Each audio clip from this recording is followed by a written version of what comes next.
గురువుగారు, ఆశకు కూడా హద్దుండాలంటారు. అత్యాశ పనికిరాదని పెద్దలు చెప్తూ ఉంటారు. అయితే మహాభారతంలో గురుపత్ని ఉదంకుడు అనే శిష్యుడికి రాణిగారి యొక్క కర్ణాభరణాలు తీసుకురమని చెప్పడంలో ఆంతర్యం ఏమిటి? మీరు చెప్పినటువంటి మాట మంచి మాటే. ఇది కోరుకోవాలి, అవసరాలు కోరికలు అని ఉంటాయి కదా. అవసరాలు తీర్చుకోవడంలో తప్పు లేదు, కానీ ఈవిడ కోరిక కోరింది. కోరిక అంటే అవసరాన్ని మించిపోయినటువంటిది. ఏం కోరిక కోరుకుందంటే, ఉదంకుడు అని ఒక శిష్యుడు ఉన్నాడు. గురువు గారి దగ్గర చక్కటి సేవ చేశాడు. ఆయన పెట్టినటువంటి పరీక్షలన్నింటిలోనూ నెగ్గాడు. నెగ్గిన తర్వాత విద్యాభ్యాసం పూర్తయిపోయింది. చక్కగా విద్యను అభ్యసించారు అని చెప్పి గురువుగారు మెచ్చుకున్నారు. ఇక తిరిగి ఇంటికి వెళ్ళిన ఆయన గృహస్థాశ్రమంలోకి ప్రవేశించన్నాడు. వెళుతూ, స్వామి, నేను ఉత్త చేతులతోటి నేను వెళ్ళను. నాకు ఇంతకాలం మీరు చదువు చెప్పారు కదా, మీకు నేను గురుదక్షిణ ఇస్తాను, స్వీకరించండి. మీకు ఏం కావాలో కోరుకోండి, అది నేను మీకు సమర్పిస్తాను. నాకేమొద్దురా, గురువులు పాపం పూర్వకాలంలో అలా ఉండేవారు. నాకేమొద్దు, చక్కగా చదువుకున్నావు, వెళ్ళినాయన చక్కగా పెళ్లి చేసుకుని సుఖంగా ఉండు గృహస్థాశ్రమంలో అని. కాదండి గురువుగారు, మీకు గురుదక్షిణ ఇస్తే కానీ నాకు తృప్తి లేదు. సరే, నాకేమొద్దు, కానీ మా ఆవిడకి ఏమన్నా కోరిక ఉందేమో, నాకేం కోరికలు లేవు, ఆవిడని అడుగు అంటాడు గురువుగారు.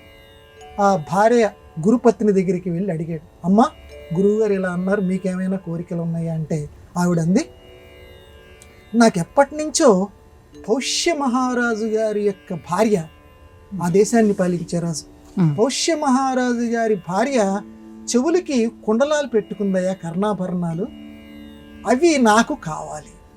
ఆ కోరిక చూడండి, అక్కడ కోరిక. అసలు ఇంక వేరే ఏమన్నా కోరుకోవచ్చు కదా, వేరే ఆభరణాలు తీసుకురా అని కోరుకోవచ్చు. ఓ రాజుగారి పత్ని పెట్టుకున్నటువంటి కుండలాలు నాకు కావాలి, ఇది నా కోరిక. అలాగేనమ్మా అంటే గురుదక్షిణ కదా, అలాగేనమ్మా, అడిగి వస్తాను నేనని చెప్పాడు. అది ఎక్కడో చాలా దూర ప్రదేశం.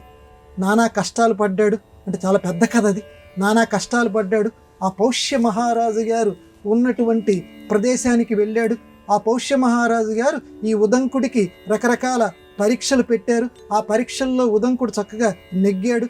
ఇతని యొక్క ఈ గురుభక్తికి ఆ పౌష్య మహారాజు మెచ్చుకొని, నాయన ఏం కావాలనంటే, ఇలాగ మా గురువు గారి భార్య ఇలా నన్ను గురుదక్షిణ ఇమ్మంది, మీ భార్య గారి యొక్క చెవులకి ఉన్నటువంటి కుండలాలు నాకు కావాలి, వెళ్ళి అడిగిన ఆయన ఇస్తుంది అన్నాడు అంతఃపురంలోకి. ఎందుకంటే ఎవళ్ళకి పడితే వాళ్ళకి ప్రవేశాలు లేవు కదా.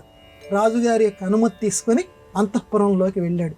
వెళితే అక్కడ ఆవిడికి నమస్కారం చేసి అడిగితే ఆవిడ వెంటనే కాదనకుండా, ఇదిగో నాయనా తీసుకో, కానీ ఎప్పటి నుంచో తక్షకుడు అనేటువంటి వాడు ఈ కుండలాల కోసం కాచుకొని కూర్చున్నాడు, జాగ్రత్త, వెళ్ళేటప్పుడు నువ్వు వెళ్ళేటువంటి మార్గంలో ఎక్కడైనా, ఎందుకంటే ఉదయకాలం, మధ్యాహ్న కాలం, సాయంకాలం సంధ్యావందనం చేయాలి.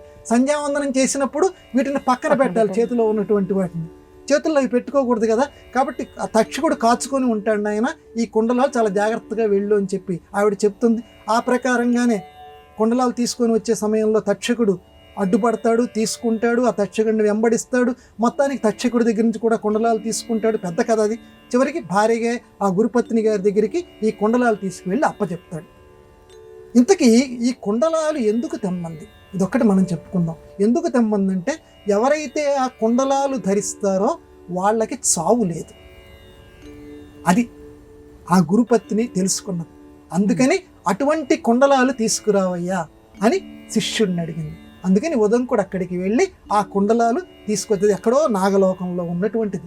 ఎందుకంటే నాగులు ఆ కాలంలో చిరంజీవుల కింద ఉండేటువంటి వారు. అందువల్ల తక్షకుడు అనేటువంటి వాడు ఇది వీళ్ళకి భూలోకంలో ఉన్నటువంటి వీళ్ళకి చేరటానికి వీలు లేదని చెప్పి దాన్ని కొట్టివేయటానికి ఎప్పటికప్పుడు కాచుకొని ఉంటాడు. అందువల్ల అతని నుంచి కూడా తప్పించుకొని తిరిగి తీసుకొచ్చి గురుదక్షిణ చెల్లించి ఇంటికి తిరిగి ఉదంకుడు వెళ్ళిపోతాడు. అందువల్ల ఈ కథలో మనం తెలుసుకోవాల్సింది ఏంటంటే, గురుదక్షిణ కోసం ఒక శిష్యుడు ఎన్ని కష్టాలైనా భరించి ఆ గురువుగారి యొక్క దక్షిణని తీరిస్తేనే జీవితంలో సాఫల్యత వనగూరుతుంది. ఇది